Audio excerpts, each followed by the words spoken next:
В эфире итоговая программа новостей. Расскажем о главных событиях уходящей пятницы. В студии Василий Радченко. Здравствуйте. Смотрите в программе. Настоящий боевик со стрельбой и погоней развернулся в Ленске, что вынудило полицейских применить оружие. Не потянул всю южно-якутскую зону. В Алдане сменился рекоператор по вывозу ТКО. Строительство котельной и ремонтную программу на год обсудили на Нерюнгринской ГРЭС. Конкурс завершен. В Якутии назначили нового директора Мирнинского театра. А для жителей и гостей столицы региона открыли новое место для отдыха. Каток оборудовали в городском парке. Оперштаб Якутии по борьбе с распространением коронавирусной инфекции напомнил, что в период предпраздничного ажиотажа нужно помнить о мерах санитарной безопасности. В соответствии с действующей санитарной эпидобстановкой необходимо соблюдать нормы, предписанные указом главы региона. Ограничения по проведению мероприятий работают прежде всего в интересах граждан. Масочный и режим соблюдения социальной дистанции должны оставаться в приоритете. Несмотря на достаточно благоприятную ситуацию по количеству больных, количество тяжелых случаев остается неизменным. Врачи продолжают работу и в праздничные дни. Между тем, за сутки выявили 39 новых случаев новой коронавирусной инфекции. В Якутске 29 заболевших, Мирнинский район 3, Кобяйский, Тампонский по 2. Алданский, Вилюйский, Нерюнгринский районы по одному случаю заболевания COVID-19. Необходимо обратить внимание на осложнение санитарно-эпидемиологической ситуации в двух таких районах республики, как в Кобяйском и Вено-Бытантайском. В связи с чем перед оперативными штабами районов этих двух улусов поставлена строгая задача непосредственно жестко соблюдать и усилить ряд ограничительных мер, которые предусмотрены в целом на основании указов главы республики Саха-Якутия. Настоящий боевик со стрельбой и погоней развернулся в Ленске. Водитель, лишенный права управления, пытался скрыться от сотрудников ГИБДД. Полицейские применили огнестрельное оружие. Накануне на улице Победы был замечен авто Toyota Land Cruiser 100 с номерами другого региона. Инспектор ДПС для проверки документов показал водителю жест об остановке. Последний же проигнорировал требования и прибавил скорости. При проезде очередного перекрестка на запрещающий сигнал светофора водитель джипа совершил столкновение с автомашиной Toyota Corolla Fielder. Но это его не остановило. Он помчался дальше. Полицейскими был открыт огонь. После двух предупредительных в воздух стражи порядка начали стрелять по колесам. Авто, попав в тупик из снежного навала на технологической территории, остановилось. Внутри находились двое мужчин. В ходе разбирательства выяснилось, что водитель в мае месяце прошлого года был лишен права управления транспортными средствами на 1,5 года. Однако водительское удостоверение в подразделение госавтоинспекции не сдал. Освидетельствование показало, что автомобилист был трезв. В отношении нарушителя инспекторами ДПС составлены административные протоколы. В результате погони никто не пострадал. Обманутые дольщики в Якутске получают компенсации. 47 граждан, которые в 2014 году вложили свои средства в строительство многоквартирных домов в микрорайоне Ильинка и не дождались своих квартир, в ближайшее время получат выплаты. На эти цели в Фонде защиты прав дольщиков предусмотрено 88 миллионов рублей. Напомним, что между правительством Якутии и фондом подписаны соглашения о софинансировании мероприятий, направленных на восстановление прав дольщиков. Речь идет о более чем 570 пострадавших участников долевого строительства, которые вложили деньги в покупку жилья в 9 домах у 5 застройщиков. К концу апреля в Алданском районе появится местный оператор по обращению с твердыми коммунальными отходами. Нынешний рекоператор не подтянул всю южно-якутскую зону, и поэтому на протяжении 2 лет мусорный вопрос остро стоял на повестке дня. Материал Руслана Павлова. Беспрецедентным стало решение МинЖКХ республики о разделении на 2 кластера южно-якутской зоны ответственности регионального оператора по обращению с твердыми коммунальными отходами. Обусловлено оно тем, что переработчик, являясь рекоператором в 2 районах Алданском и Нерюнгринском, не справился с взятыми на себя обязательствами. Со своей стороны мы инициировали внесение изменений в территориальную схему по обращению с отходами. В конце 2020 года эти изменения были утверждены. На сегодняшний день хочу отметить, что Министерством ЖКХ объявлен конкурс на регионального оператора по Алданской зоне. Прием документов будет осуществляться до 24 марта, и по условиям конкурсной документации до 30 апреля в Алданском районе должен появиться новый региональный оператор. Покидая мусорный рынок Алданского района, МУП-переработчик уносит с собой и долги населения, которые составляют почти 23 миллиона рублей. Впрочем, главы поселений высказывают претензии в адрес рекоператора по методике начисления платы за вывоз мусора. МУП-переработчик вставляет долги по Ленинскому, допустим, по частному сектору, куда вошли и многоквартирные дома, которые находятся под обслуживанием управляющих компаний. К сожалению, не проведена своевременная сверка между этими двумя предприятиями. Адреса задвоились, и поэтому люди оплачивают, допустим, эту услугу в управляющую компанию, и вместе с тем же начисляется по МУП-переработчик. Несмотря на то, что конкурс по определению рекоператора только объявлен, в районе четко понимают, кто придет на место переработчика. Под новую структуру приобретается спецтехника, часть из которой уже поступила в район. На сегодняшний день уже 4 мусоровоза закуплены, 2 из которых работают на сегодняшний день в Тамоте, 2 мусоровоза мы готовим для работы в городе Алдане. Также конкурсная документация уже подготовлена. До конца апреля должны получить еще 2 мусоровоза, и проводится работа по приобретению бульдозера. Новый оператор по обращению с ТКО в Алданском районе должен выйти на линию в конце апреля, после всех конкурсных и юридических процедур. К тому времени планируется консолидировать усилия глав поселений, управляющих компаний и контролирующих структур по договорной работе с населением и юридическими лицами на вывоз твердых коммунальных отходов. Руслан Павлов, Георгий Баранов, Алдан. На Нерюнгринской ГРЭС прошло совещание по подведению промежуточных итогов выполнения ремонтной программы 2021 года. Также обсудили планы по реконструкции и модернизации оборудования и вопросы подготовки объектов энергетики к работе в предстоящий осенне-зимний период. На предприятии побывала Екатерина Павлова. В 2021 году на Нерюнгринской ГРЭС запланированы ремонтные работы энергоблоков, оборудования и тепловых сетей, которые позволят продлить ресурс оборудования, повысить качество и обеспечить стабильность электро- и теплоснабжения Южно-Якутского региона в целом. В плановом ремонте находится первый энергоблок. Готовимся к выводу в ремонт с 15 марта второго энергоблока. Те объемы работ, которые мы запланировали, будут выполнены. На сегодняшний день разработаны все организационно-технические мероприятия, заключены договоры с подрядными и субподрядными организациями, идет поставка необходимого оборудования. Сегодня те контракты, которые они заключили, должно приехать около 150 человек каждый год для того, чтобы выполнять работы. Поэтому наша задача сегодня организовать и обеспечить людей жильем, чтобы люди не чувствовали себя как-то некомфортно, чтобы люди выполняли работу. Потому что теми силами, которые сегодня есть на территории Нерюнгринского района, эти работы выполнить самим невозможно. Поэтому потребуется обязательно приглашение других каких-то организаций. На Нерюнгринской ГРЭС также разработаны ремонтные программы в период с 2021 по 2024 годы, в которых учтены реновация оборудования, восстановление изношенных узлов, улучшение технико-экономических показателей. Особое внимание было уделено реализации инвестиционных программ. Обсуждалось строительство котельной в поселке Чульман, которое на сегодняшний день прошло обоснование инвестиций, где выполнена оценка капитальных затрат и экономической эффективности. По проекту планируется строительство новой газовой котельной на территории Чульманской ТЭЦ. Заинтересовали участников совещания планы энергетиков и по секционированию участков магистральных тепловых сетей внутри города, согласно которому устанавливаемые в тепловых камерах запорные устройства позволят подавать теплоноситель на город раздельно, по очередям. Реализация проекта повысит рабочий ресурс тепловых сетей и даст возможность отсечения аварийных участков при возможных внештатных ситуациях. Екатерина Павлова, Вадим Барашков, Нерюнгри. В Якутии за первые 6 лет увеличилась рождаемость детей, а также впервые со времен Советского Союза наблюдается приток населения в регион и уменьшение оттока людей.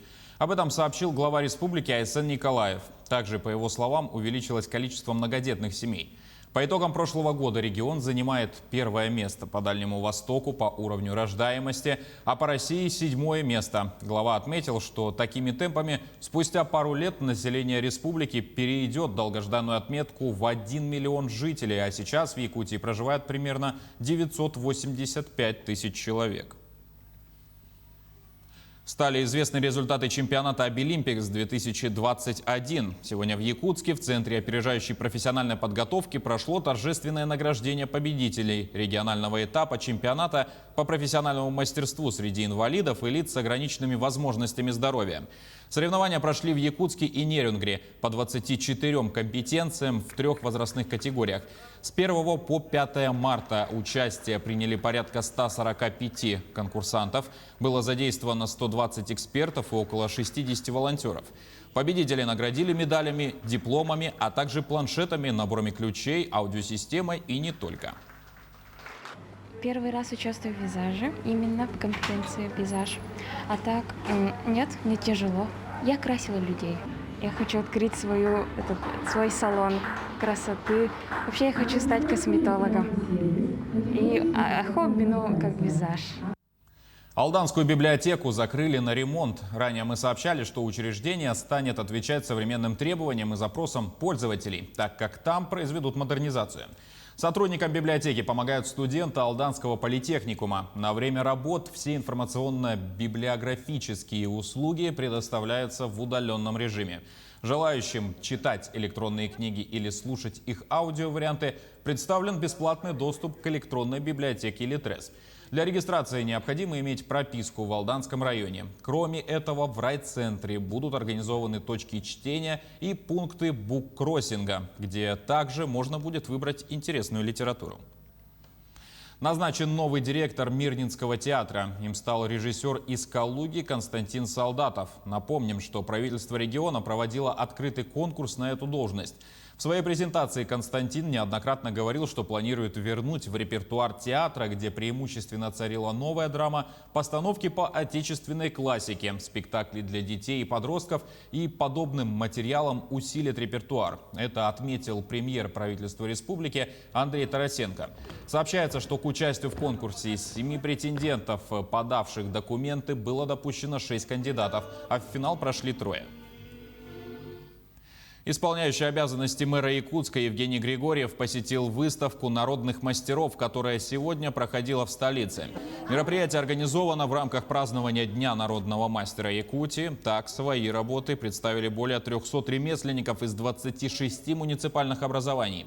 Также гостям выставки продемонстрировали традиционное шествие в национальных костюмах. Однако в этом году его решено было провести в онлайн-формате. В нем приняли участие свыше 700 человек. Сама ярмарка продлится до 21 марта в Доме культуры имени Кулаковского. Сегодня прикоснуться к нашей истории можно и через народных мастеров, умельцев, которые частичку себя отдают в каждое творение, которое они делают. Я сегодня уже с первого стенда, куда подошел, спрашивал, а сколько это стоит, продается ли, потому что, безусловно, и как подарок к грядущему 8 марта я бы приобрел пару вещей, но, к сожалению, такой возможности сегодня нет. 1 век из жизни Витима. Сегодня в музейном комплексе «Россия. Моя история» в столице открылась фотовыставка ко дню основания поселка в Ленском районе. Она перенесет посетителей на 400 лет назад. С 1922 года населенный пункт входит в состав Якутии. И таким образом его можно назвать старейшим поселком региона. Он упоминается во многих трудах ученых, исследователей, путешественников. Витим является одной из станций Иркутска и Якутского тракта, своеобразными воротами в Золотой край. На выставке представлена вся история поселка. Это порядка 40 фотографий. Первые, самые ценные, были сделаны еще в 19 веке. Даже опытные краеведы оценили удивительную и богатую историю Витима. Поселок Витим – это невероятно красивые места, очень большой поселок, о котором мы, жители Центральной Якутии, знаем довольно-таки мало. Я сам, например, являясь краеведом, был таким поражен, насколько мало я знаю о поселке Витим, о его истории. И если коротко, то там в настоящее время одна из самых больших скоплений сохранившихся памятников архитектуры по республике. Мы даже рассматриваем, что поселок Витим, возможно, когда-нибудь станет историческим поселением Российской Федерации. Компания «Алроса» презентовала сборник сказок для детей. Это стало возможным благодаря конкурсу творческих произведений, который провели специалисты экологического центра компании еще в прошлом году. Более подробно расскажет мой коллега Дмитрий Тымыров. Простой творческий конкурс по написанию сказок на тему защиты экологии вырос в глобальный проект. Изначально организаторы думали, что получат несколько десятков работ от детишек из разных улусов. Но результаты превзошел ожидания. Сказок оказалось в разы больше, а география конкурса расширилась до международного уровня. Мы получили неимоверное количество заявок. И 50 сказок, которые набрали самое большое количество лайков, как раз и были опубликованы в отдельном сборнике. Одноименном книге, скажем так, детской книге «Колодец сказок». Нам приходили сказки от детей с Дальнего Востока, с Урала, да, то есть с центральной полосы России. Даже было несколько участников с Украины. И тогда было решено выпустить целую книгу с произведениями юных участников. Каждая работа, прежде чем перейти в книжный формат, прошла через серьезную редактуру. Потому что первично, да, мы оценивали, то есть непосредственно по творческому посылу, по соответствию заявленным тематикам. А тематика это была как раз охрана окружающей среды, то есть сохранение культуры, наследия, коренных языков, то есть той самобытности, которая существует на территории Республики Саха-Якутия. Мы в том числе немножко расширили тему, дав возможность пофантазировать детям, то есть на тему космоса. Работы, которые поступали, то есть проходили, то есть модераторскую проверку. И вот, наконец, презентация сборника сказок состоялась. По словам организаторов конкурса, книга вышла ограниченным тиражом всего в 500 экземпляров. Все они будут переданы в библиотечные фонды дошкольных и школьных учреждений Якутии. Я прямо в восторге от этой книги, которая была издана при поддержке, финансовой поддержке «Алросы» на якутском, русском и эвенкийском языках. И я думаю, что это шикарный подарок для родителей.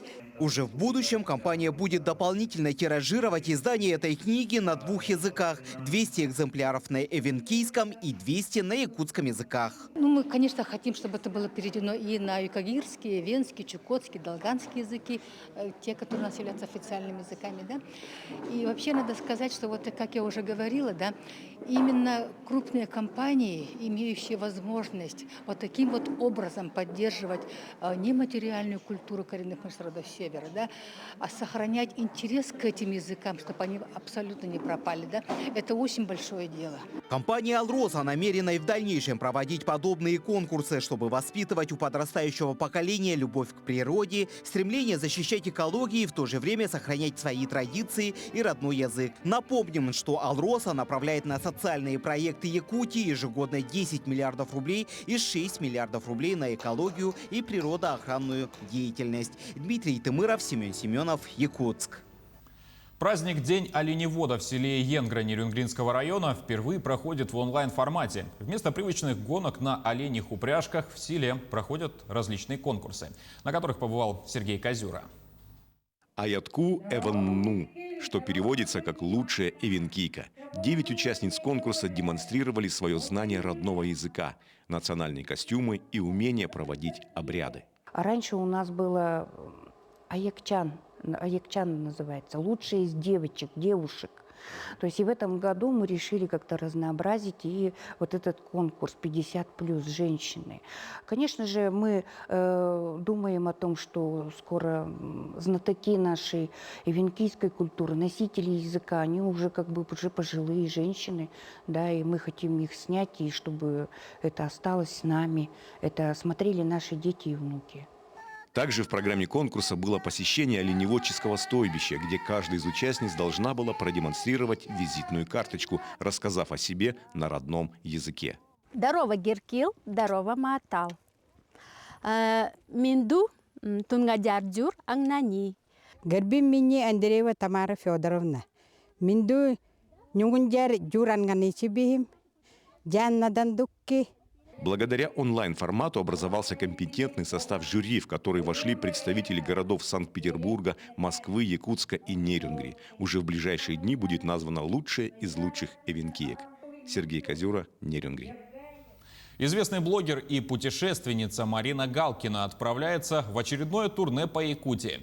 С 2008 года она приезжает в наш регион в поисках приключений. Ей уже покорились вершины Мусхая и Сунтар-Хаята. А теперь Марина держит путь в Верхояние. Для Марины Галкиной лучший подарок на 8 марта – очередное длительное путешествие. И если для многих путешествие – это поездка на юг к морю, то Марина давно и глубоко влюблена в север. А с 2008 года в ее сердце отдельное место занимает Якутия. Главное, мне просто нравится такой образ жизни, скажем так. Я вот городской житель, и для меня путешествие – это вот такая полная жизнь. Вот, то есть я отправляюсь ради путешествия, ради такой жизни, скажем так. Но помимо этого, конечно, мне очень интересно общаться с местными жителями, смотреть уклад их жизни. Мне интересно ставить цели пересечения там пространства длительного, ну, скажем, протяженного пространства. Мне нравится вот пересечь Верхоянский хребет, я пересекла, или пересечь хребет Сунтар-Хаята и сплавиться до Охотского моря. То есть такие протяженные маршруты меня очень привлекают. Часто в свои поездки Марина отправляется в одиночку. И ее не пугают ни дикие звери, ни лютые морозы. Ну, страшно – это вопрос философский. Я человек опытный, подготовленный, поэтому, в принципе, не страшно. А так какие-то моменты отдельные, ну, бывает где-то страшно. Ну да, когда там медведица на меня даже делала такой выпад ложный. Ну, бывают, да, какие-то технические сложные моменты прохождения. Вот я не могла там водопад пройти, мне пришлось там облезать по скалам. Были моменты там, ну, опасные, скажем так. Бывает, когда непогода, там не знаешь, когда она закончится, хватит ли продуктов.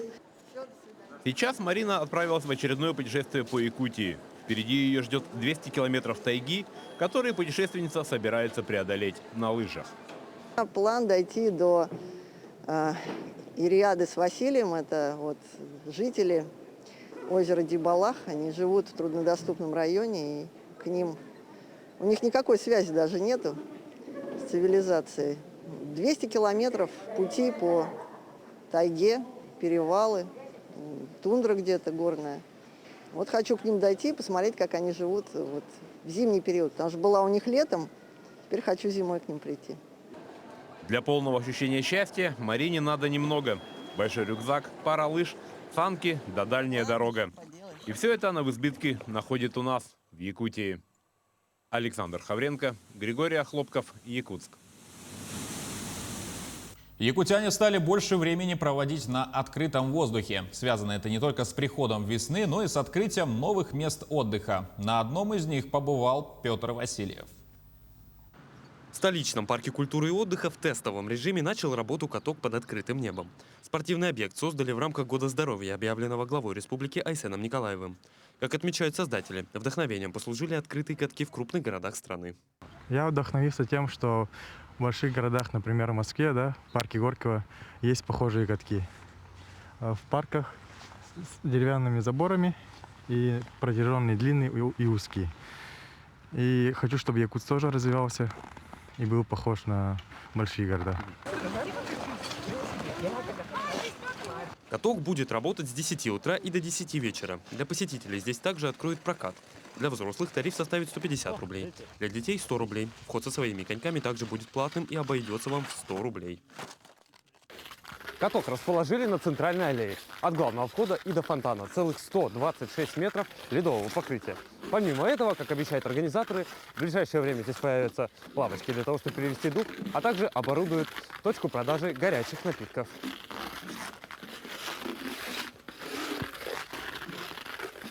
Не забыты и санитарные меры. Сотрудники работают в масках и перчатках. Помимо этого, обязательно используют антисептики. Ну а главной особенностью объекта станет вечерняя иллюминация. Создатели проекта уверены, новый каток позволит большему числу якутян с пользой провести эти праздничные весенние дни. Петр Васильев, Георгий Григорьев, Якутск. На этом пока все. Не забывайте носить маски, дезинфицировать руки и держать социальную дистанцию. Спасибо за внимание. До свиданий. Хороших вам выходных.